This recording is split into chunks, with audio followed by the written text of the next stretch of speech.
Alcoholics Anonymous, Chapter 10, Two Employers. Among many employers nowadays, we think of one member who has spent much of his life in the world of big business. He has hired and fired hundreds of men. He knows the alcoholic as the employer sees him. His present views ought to prove exceptionally useful to businessmen everywhere. But let him tell you. I was at one time assistant manager of a corporation department employing 6,600 men. One day my secretary came in saying that Mr. B insisted on speaking with me. I told her to say that I was not interested. I had warned him several times that he had but one more chance. Not long afterward he had called me from Hartford on 2 successive days, so drunk he could hardly speak. I told him he was through, finally and forever. My secretary returned to say that it was not Mr. B on the phone. It was Mr. B.'s brother, and he wished to give me a message.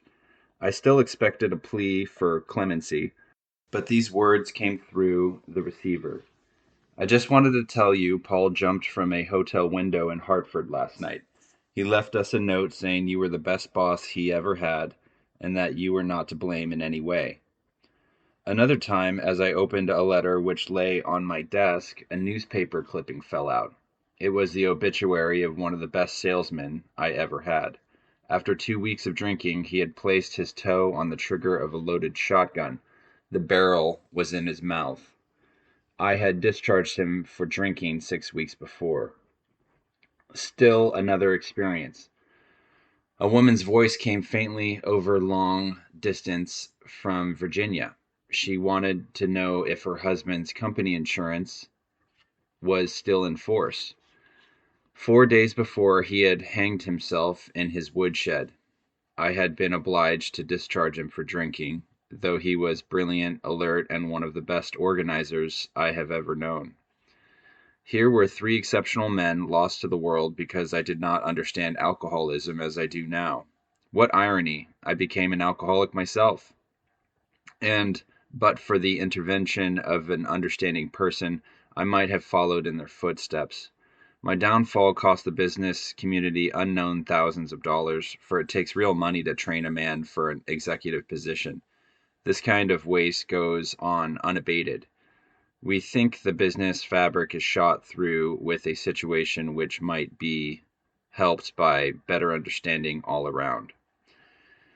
Nearly every modern employer feels a moral responsibility for the well-being of his help, and he tries to meet these responsibilities. That he has not always done so for the alcoholic is easily understood. To him, the alcoholic has often seemed a fool of the first magnitude. Because of the employee's special ability or of his own strong personal attachment to him, the employer has sometimes kept such a man at work long beyond a reasonable period. Some employers have tried every known remedy. In only a few instances has there been a lack of patience and tolerance. And we who have imposed on the best of employers can scarcely blame them if they have been short with us. Here, for instance, is a typical example. An officer of one of the largest banking institutions in America knows I no longer drink. One day he told me about an executive of the same bank who, from his description, was undoubtedly alcoholic. This seemed to me like an opportunity to be helpful, so I spent 2 hours talking about alcoholism, the malady, and described the symptoms and results as well as I could. His comment was, "Very interesting, but I'm sure this man is done drinking. He has just returned from a 3-month leave of absence, has taken a cure, looks fine, and to clinch the matter, the board of directors told him that this was his last chance." The only answer I could make was that if the man followed the usual pattern, he would go on a bigger bust than ever. I felt this was inevitable and wondered if the bank was doing the man an injustice. Why not bring him into contact with some of our alcoholic crowd? He might have a chance.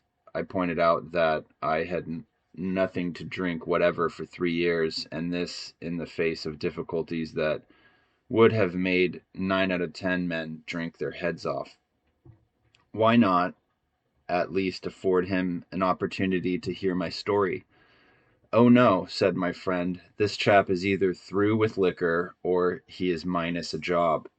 If he has your willpower and guts, he will make the grade." I wanted to throw up my hands in discouragement, for I saw that I had failed to help my banker friend understand. He simply could not believe that his brother executive suffered from a serious illness. There was nothing to do but wait. Presently the man did slip and was fired. Following his discharge, we contacted him. Without much ado, he accepted the principles and procedure that had helped us. He is undoubtedly on the road to recovery. To me, this incident illustrates lack of understanding as to what really ails the alcoholic, and lack of knowledge as to what part employers might profitably take in salvaging their sick employees. If you desire to help, it might be well to disregard your own drinking or lack of it, whether you are a hard drinker, a moderate drinker, or a teetotaler. You may have some pretty strong opinions, perhaps prejudices. Those who drink moderately may be more annoyed with an alcoholic than a total abstainer would be. Drinking occasionally and understanding your own reactions, it is possible for you to become quite sure of many things which, so far as the alcoholic is concerned, are not always so. As a moderate drinker, you can take your liquor or leave it alone. Whether you want to, you control your drinking. Of an evening, you can go on a mild bender, get up in the morning, shake your head, and go to business. To you, liquor is no real problem. You cannot see why it should be to anyone else save the spineless and stupid.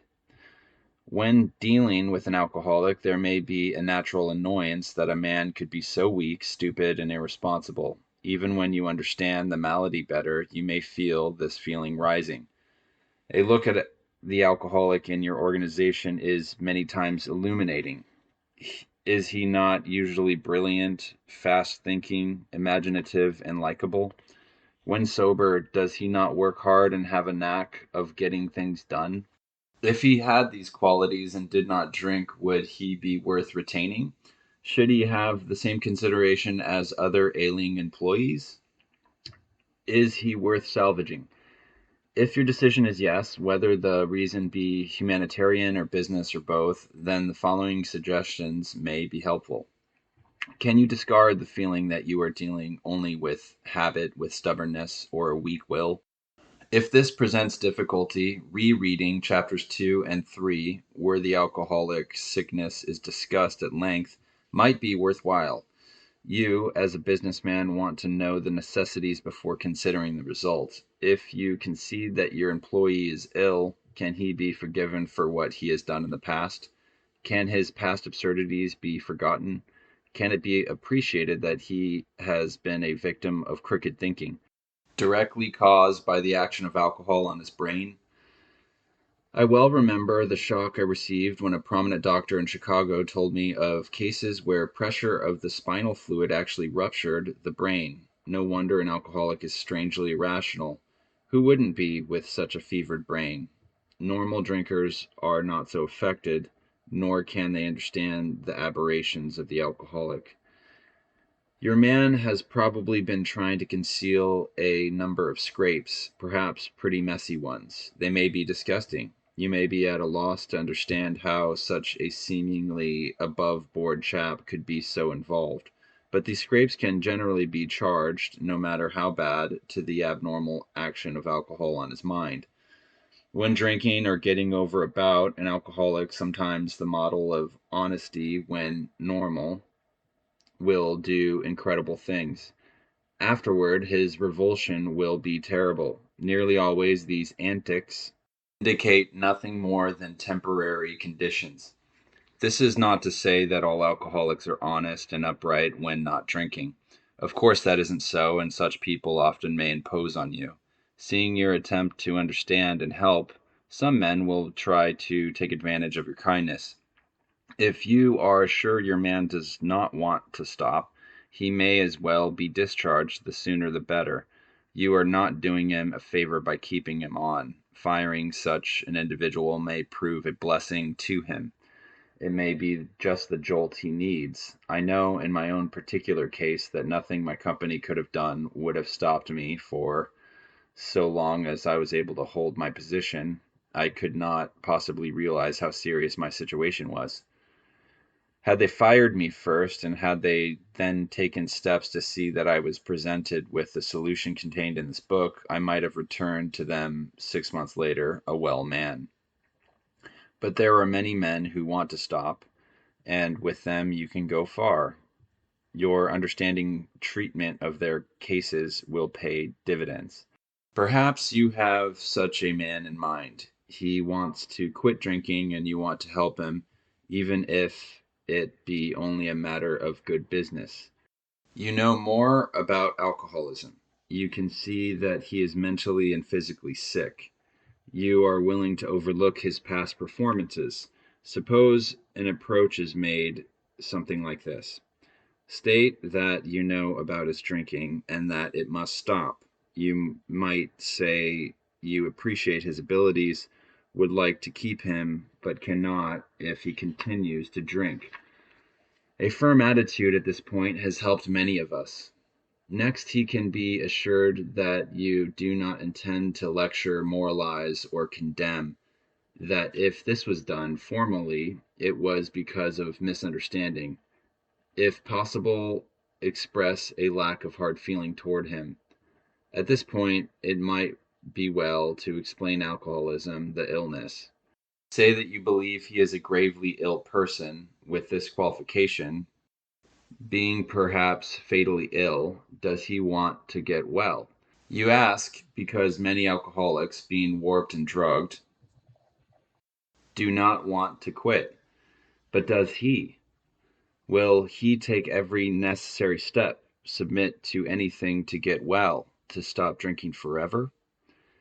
If he says yes, does he really mean it? Or down inside, does he think he is fooling you, and that after rest and treatment, he will be able to get away with a few drinks now and then? We believe a man should be thoroughly probed on these points. Be satisfied he is not deceiving himself or you. Whether you mention this book is a matter of your discretion. If he temporizes and still thinks he can ever drink again, even beer, he might as well be discharged after the next bender, which, if an alcoholic, he is almost certain to have. He should understand that emphatically. Either you are dealing with a man who can and will get well, or you are not. If not, why waste time with him? This may seem severe, but it is usually the best course. After satisfying yourself that your man wants to recover and that he will go to any extreme to do so, you may suggest a definite course of action. For most alcoholics who are drinking or who are just getting over a spree, a certain amount of physical treatment is desirable, even imperative. The matter of physical treatment should, of course, be referred to your own doctor. Whatever the method, its object is to thoroughly clear mind and body of the effects of alcohol. In competent hands, this seldom takes long, nor is it very expensive. Your man will fare better if placed in such physical condition that he can think straight and no longer craves liquor. If you propose such a procedure to him, it may be necessary to advance the cost of treatment, but we believe it should be made plain that any expense will later be deducted from his pay. It is better for him to feel fully responsible. If your man accepts your offer, it should be pointed out that physical treatment is but a small part of the picture.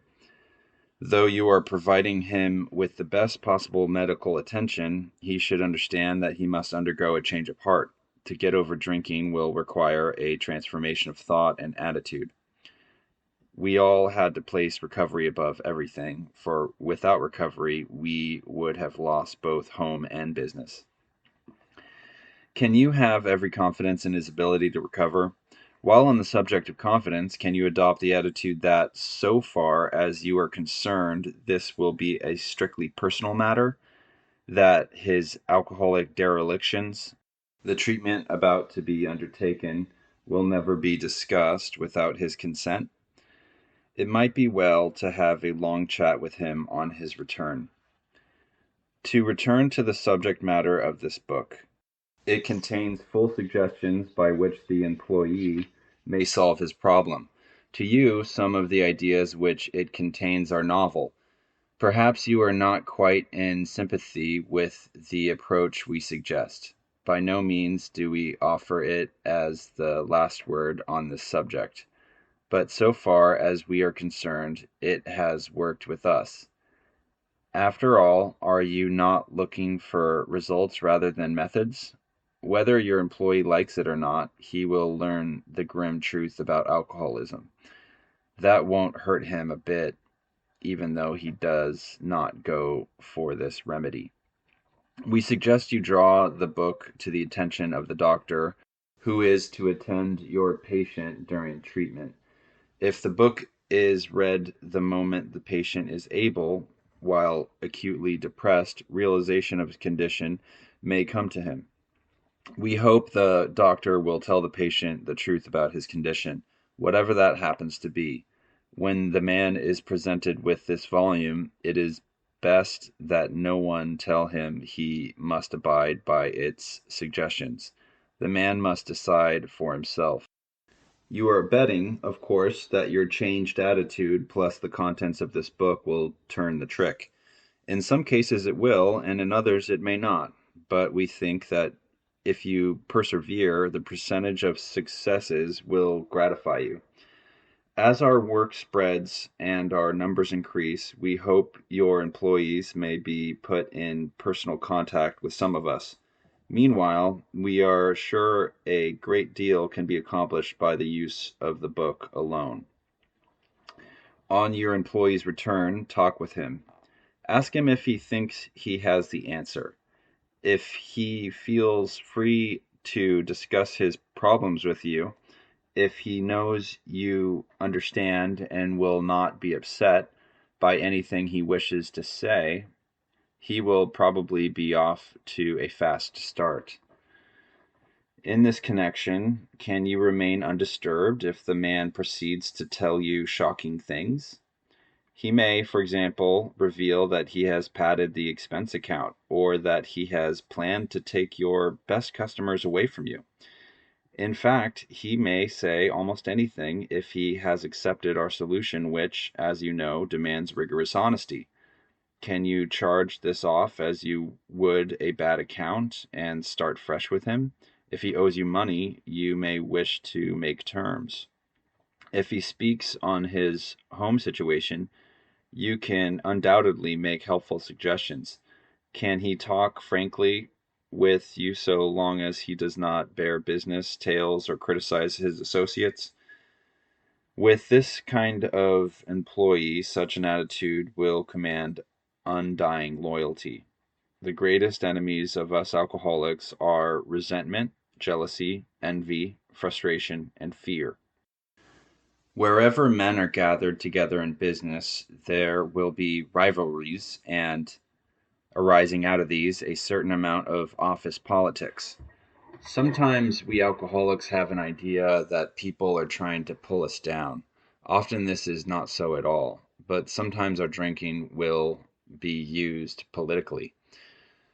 One instance comes to mind in which a malicious individual was always making friendly little jokes about an alcoholic's drinking exploits. In this way, he was slyly carrying tales. In another case, an alcoholic was sent to a hospital for treatment. Only a few knew of it at first, but within a short time it was billboarded throughout the entire company. Naturally, this sort of thing decreased the man's chance of recovery.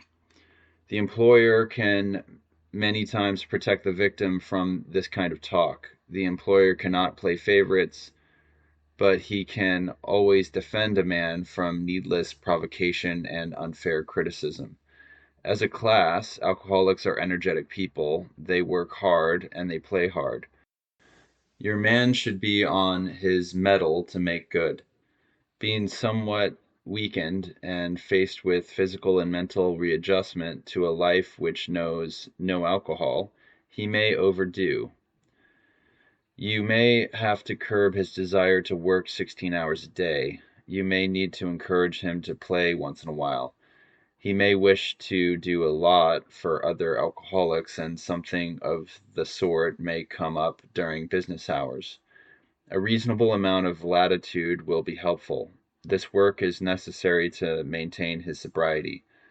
After your man has gone along without drinking for a few months, you may be able to make use of his services with other employees who are giving you the alcoholic runaround, provided, of course, they are willing to have a third party in the picture. An alcoholic who has recovered but holds a relatively unimportant job can talk to a man with a better position. Being on a radically different basis of life, he will never take advantage of the situation. Your man may be trusted. Long experience with alcoholic excuses naturally arouses suspicion. When his wife next calls saying he is sick, you might jump to the conclusion he is drunk. If he is, and is still trying to recover, he will tell you about it even if it means the loss of his job. For he knows he must be honest if he would live at all. He will appreciate knowing you are not bothering your head about him, that you are not suspicious, nor are you trying to run his life so he will be shielded from temptation to drink. If he is conscientiously following the program of recovery, he can go anywhere your business may call him. In case he does stumble even once, you will have to decide whether to let him go. If you are sure he doesn't mean business, there is no doubt you should discharge him. If, on the contrary, you are sure he is doing his utmost, you may wish to give him another chance. But you should feel under no obligation to keep him on, for your obligation has been well discharged already. There's another thing you might wish to do. If your organization is a large one, your junior executives might be provided with this book. You might let them know you have no quarrel with alcoholics of your organization. These juniors are often in a difficult position. Men under them are frequently their friends. So, for one reason or another, they cover these men, hoping matters will take a turn for the better.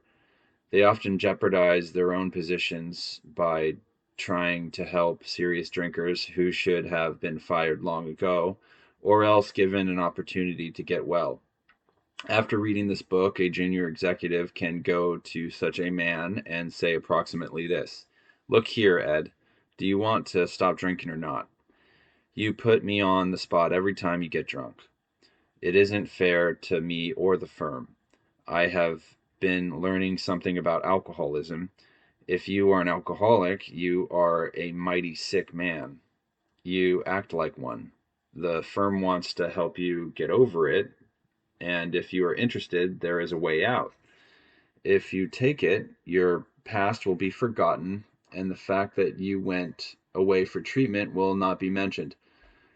But if you cannot or will not stop drinking, I think you ought to resign." Your junior executive may not agree with the contents of our book. He need not, and often should not, show it to his alcoholic prospect. But at least he will understand the problem and will no longer be misled by ordinary promises. He will be able to take a position with such a man which is eminently fair and square. He will have no further reason for covering up an alcoholic employee. It boils right down to this: no man should be fired just because he's an alcoholic. If he wants to stop, he should be afforded a real chance. If he cannot or does not want to stop, he should be discharged. The exceptions are few. We think this method of approach will accomplish several things. It will permit the rehabilitation of good men. At the same time, you will feel no reluctance to rid yourself of those who cannot or will not stop. Alcoholism may be causing your organization considerable damage in its waste of time, men, and reputation. We hope our suggestions will help you plug up this sometimes serious leak. We think we are sensible when we urge that you stop this waste and give your worthwhile man a chance. The other day, an approach was made to the vice president of a large industrial concern. He remarked, "I'm mighty glad you fellows got over your drinking, but the policy of this company is not to interfere with the habits of our employees. If a man drinks so much that his job suffers, we fire him. I don't see how you can be of any help to us, for, as you see, we don't have any alcoholic problem." This same company spends millions for research every year. Their cost of production is figured to a fine decimal point. They have recreational facilities. There is company insurance. There is a real interest, both humanitarian and business, in the well being of employees. But alcoholism, well, they just don't believe they have it. Perhaps this is a typical attitude. We who have collectively seen a great deal of business life, at least from the alcoholic angle, had to smile at this gentleman's sincere opinion. He might be shocked if he knew how much alcoholism is costing his organization a year. That company may harbor many actual or potential alcoholics. We believe that managers of large enterprises often have little idea of how prevalent this problem is. Even if you feel your organization has no alcoholic problem, it might pay to take another look down the line. You may make some interesting discoveries. Of course, this chapter refers to alcoholics, sick people, deranged men. What our friend, the vice president, had in mind was the habitual or would-be drinker. As to them, his policy is undoubtedly sound, but he did not distinguish between such people and the alcoholic. It is not to be expected that an alcoholic employee will receive a disproportionate amount of time and attention. He should not be made a favorite. The right kind of man, the kind who recovers, will not want this sort of thing. He will not impose. Far from it. He will work like the devil and thank you to his dying day. Today I own a little company. There are 2 alcoholic employees who produce as much as 5 normal salesmen. But why not? They have a new attitude and they have been saved from a living death. I have enjoyed every moment spent in getting them straightened out. See Appendix 6. We shall be happy to hear from you if we can be of help.